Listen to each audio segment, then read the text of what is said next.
මම ඔබට එදා කිව්වේ මට සෙට් වුණා හොඳ කෑල්ලක්. එයා කියනවා මචං මමලු එයාගේ මල්ලත් තියෙන එකම මල. ඉතින් ඔබ මොකද කිව්වේ? මං කිව්වා ඇත්තද මගේ රත්තරන් කියලා මං කිව්වා. ඔබ ඒක විශ්වාස කළා? නැතුව බං නැතුව මට හරි සතුටුයි මට මාර සතුටුයි මචං. ඔබ ඒ වගේ මලක් මීට කලින් දැකලා තියෙනවද? ඒ කිව්වේ යකෝ එක මලක් පිපෙන මල් වත්තක් ගොනු ඒකත් ඇත්ත තමයි බං. බලන් ගියාම මේකේ මාව මුලා කරලා තියෙන්නේ.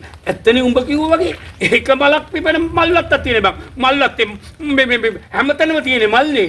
උඹ නම් ඒක යව තව වැඩ වගේ කියන්න. යම්කෝ